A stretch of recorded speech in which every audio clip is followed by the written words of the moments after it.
You never know the day that's going to change your life forever. And no, I am not the lucky winner of some multi-million-dollar lottery, but I am lucky to be here. I'm lucky to be anywhere. In 2014, I was in a devastating car accident, and I was slammed into a brick wall. I didn't see the guy coming at me. He hit my rear tire and bent it so that I lost control of the vehicle. The first thing I did was say, please don't let me hurt anyone else. Luckily, I didn't. I slammed my head against the window, and then I hit a barrier, and then I was run into a brick wall. I remember feeling powerless, utterly and completely powerless. Like this wall is coming right towards me, and there was no amount of education, training, quirky sense of humor, excellent fashion sense, nothing was going to save me from that brick wall coming toward me. And it could be devastation, it could be death. I didn't know. It's like utter and complete surrender in that moment.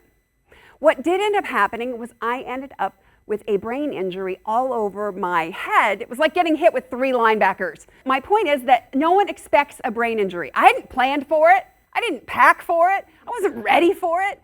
According to the CDC in 2014, 2.8 million people every year end up with a traumatic brain injury. I always thought it was just athletes or the military or kids playing sports. I had not expected this. In fact, I treated my body well. My body is my life. I don't even take big risks. For the last 20 years, I've been a professional martial artist and own my own studio in Colorado.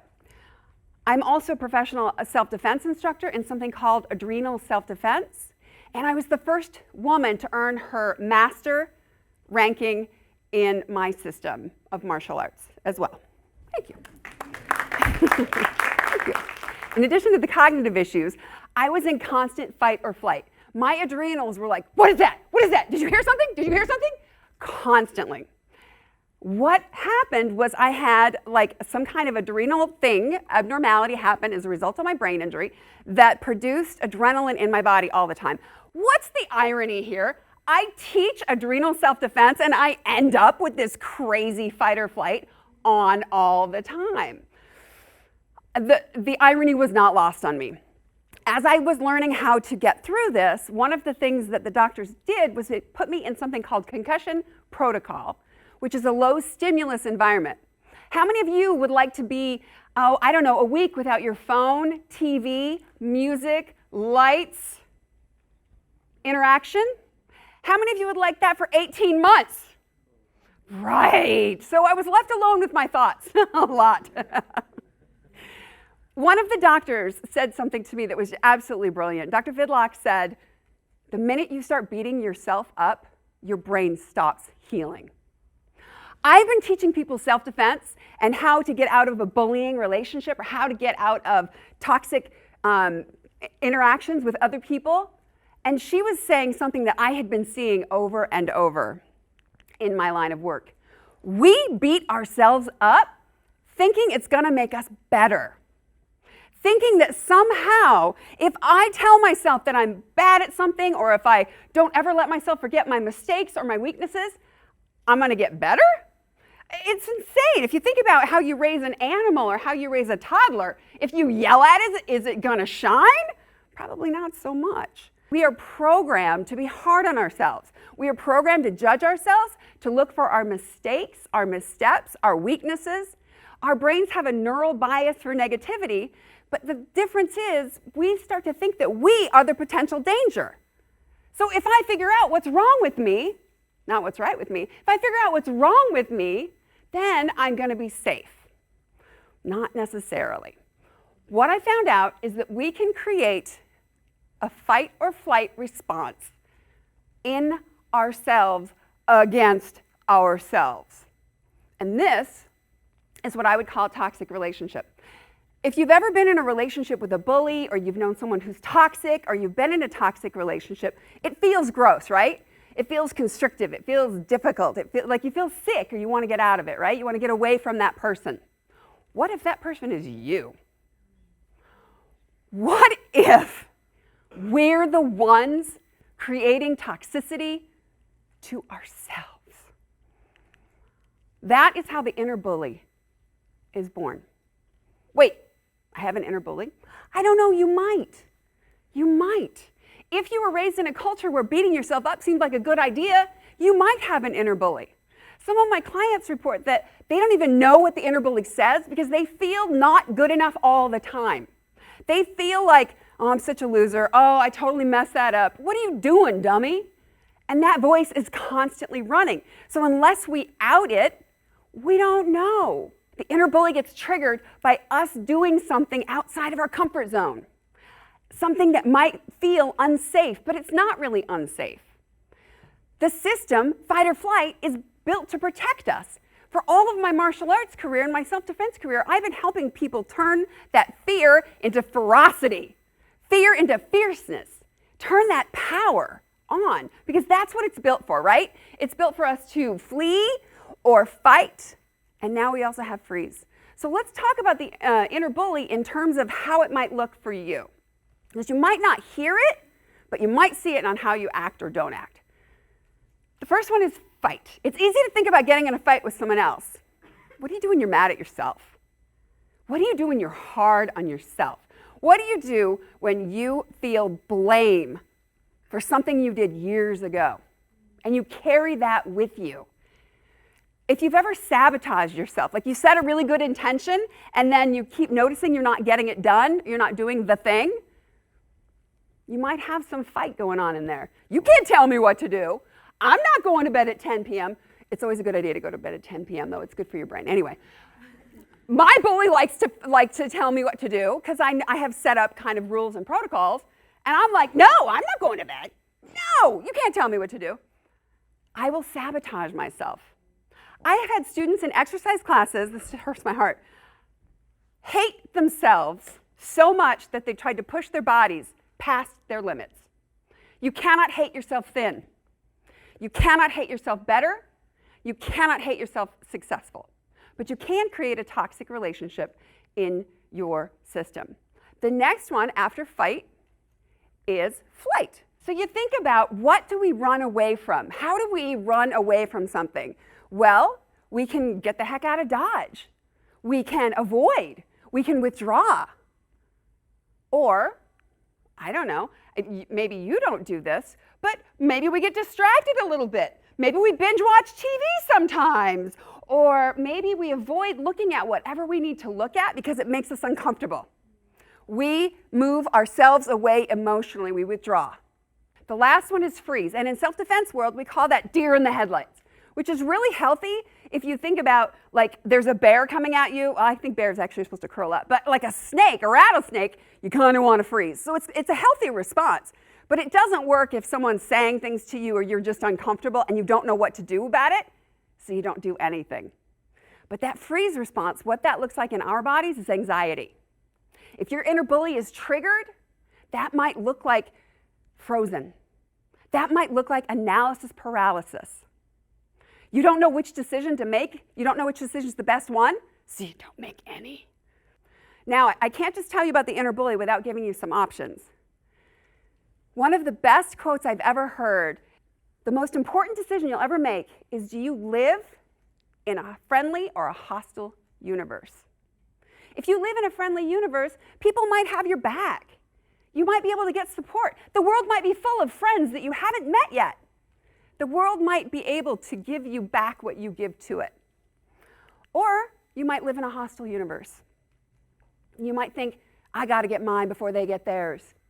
Or you have to stay alert all the time because someone's out to get you. Or you might think that no one else is looking out for you. And that can create a kind of distress in our bodies. And that distress constrict our blood vessels. And that can create an unhealthy response in our bodies. 94% of disease states are exacerbated by stress, and I will call it distress. So you need to make that decision. Do I want to live in a hostile environment, or do I want to live in a friendly environment? And can I create that myself? I'd like to introduce you to the inner warrior. I love superheroes. I don't care what universe they come from. I love superheroes. The thing about superheroes is they always have to overcome something. It's like they have a challenge or a hero's journey or an obstacle. And that's the same kind of thing that we face when we look at post-traumatic growth. Post-traumatic growth means we have to overcome something so that we get a deeper sense of ourselves and the world that we live in. I think we all have a superhero in ourselves, like right there, willing to protect us. And it's called the inner warrior. You don't have to tell your heart to beat. You don't have to tell the electricity in your brain to keep going. You don't have to yell at a cut to make it get better, right? That's insane. Who would do that? But our bodies are naturally created from the factory, not just for survival, but for thriving, to help make us better, to help us grow. And I find that the inner warrior is like the most amazing part of us because it's got our backs all the time. Several years ago, I worked on a documentary with kids trying to get them healthy. So these were kids dealing with weight issues and weight struggles. One of the little boys was 11 years old and he weighed 250 pounds. What he said in his head was worse than what the kids were telling him at school. He called himself a loser. He felt weak. He felt so powerless. Through the work that we did, my job on the documentary was as the power and the body coach. I helped him knock over a big standing bag. His eyes got all big, and he looked at me and he's like, I did that? That little boy ended up being a high school football star. I get all emotional. He learned how to turn on his own inner warrior to be able to make it work for him. He found that power, and that's within all of us. Now I'm going to give you 3 simple steps. In martial arts, if someone throws a punch at you, typically we'll do a counter, but usually you want to move out of the way. And bobbing is one of the best ways to do it. So I'm going to give you 3 steps. The first one is B, for breath. Breathing is the antidote to adrenaline. If you're ever stressed out, breathe. Breath allows us the opportunity to move that through our bodies. One of the things I love about martial arts is we teach this very simple move, an attention position that just opens up our shoulders. Because how often are we like in the eye hunch doing this or driving or, right? We never just breathe. The next one is observe. When you are stuck in the thrall of your inner bully yelling at you, taking you down, beating you up, it's really hard to do anything about it because you're frozen or you're fighting it. The inner bully has a message. My inner bully, I was told that I'd never teach martial arts again. Doctors told me never to count on the fact that my brain would heal to that point. My inner bully would tell me that I was worthless, that I didn't have a future, and it would make me feel hopeless. It would scare me. But the thing was, my inner bully was also afraid. It didn't know what my future was going to look like. So it was just trying to keep me safe. I know that my inner bully likes to dabble with doubt. So it would throw doubt on anything that I threw, any new project I wanted to take on. So when I would stop and listen to it, I didn't fight it, because fighting is exhausting. Fighting is hard work. So I'm not going to fight my inner bully, but I will listen to it. I'll observe it. And I'll just hear what it has to say. And I'll see if I can switch it around and help myself. The last one is break. We have to take a break. Every single one of us could afford to take just a 3-second inhale. Please do it with me. Practice with me. 1, 2, 3. Oh, you guys are good. Now, I invite you to also pull out a mantra. I am powerful. I got this. My favorite one is, I got this. I can do this. Think about what your best friend or what the most nurturing mom would tell you. And create something that you would say. You have to pre-plan it, because when your inner bully is activated or triggered, you can't do it on the fly. You can be like the most zen person ever, but the minute you're triggered, it's like all bets are off. So come up with something that you might say, whatever that happens to be. Now, I'm a big fan of I got this, you got this, nailed it, cool, go for it. Whatever that is for you, man. If you get some hand gestures, that's awesome too. I want to remind you of one thing. Next time that inner bully shows up, I want you to make an agreement right here, right now. And if you're willing to do this, if you're willing to stand up to your inner bully, I would like you to stand up right now, right here. And this stand is for you. This stand is for your life. This stand is for you having the life that you want.